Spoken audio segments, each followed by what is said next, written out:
Thank you, Mr. Williams. Good afternoon, all. I want to thank NEMA for the invitation to discuss the work of the Environment Subcommittee today. The Environment Subcommittee is comprised of the following members: the Director of Environment, who chairs the committee, and representatives from the oil companies, that is Delta and Sol, St. Christopher National Trust, St. Kitts and Nevis Defense Force, that is the Coast Guard Division, St. Kitts and Nevis Fire and Rescue Services, the Parks and Beaches Unit, the Department of Marine Resources, the Department of Maritime Affairs, the Solid Waste Management Corporation, Public Health, and representatives from NEMA on St. Kitts and from Nevis as well. The Environment Subcommittee is mainly responsible for assessing impacts to the natural environment with respect to any disaster situation. Prior to the onset of an event, the subcommittee is responsible for developing response plans for disasters, which should include recovery plans for ecological sites. In that regard, the Environment Subcommittee is responsible for not only conducting environmental damage and need assessments, but also in ensuring that personnel are trained in the assessment techniques. Currently, as hurricanes are one of our most imminent threats and pose the greatest potential for disaster, there is ongoing vulnerability assessments for key ecological areas, including our guts and watercourses, our coastal ecosystems, including beaches and reefs, and our forests.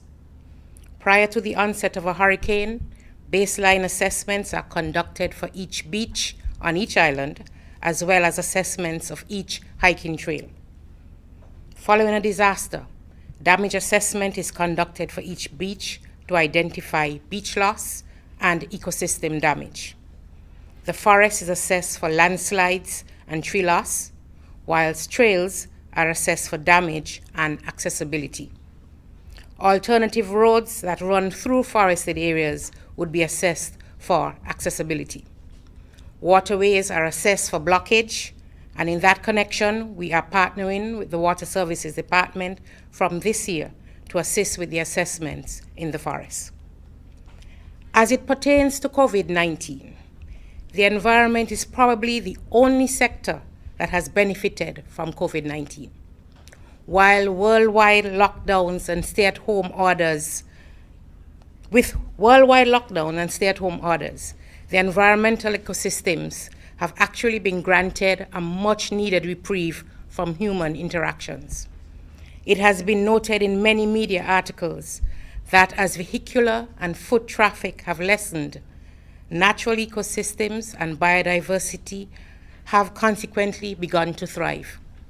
I am positive that when this is all over, there will be a marked decrease in global greenhouse gas emissions, a much-needed break for the climate system. Additionally, with the reduction in vehicular traffic and human activity overall, we are experiencing less air pollution, less pressure on our natural resources, and less impact on our flora and fauna.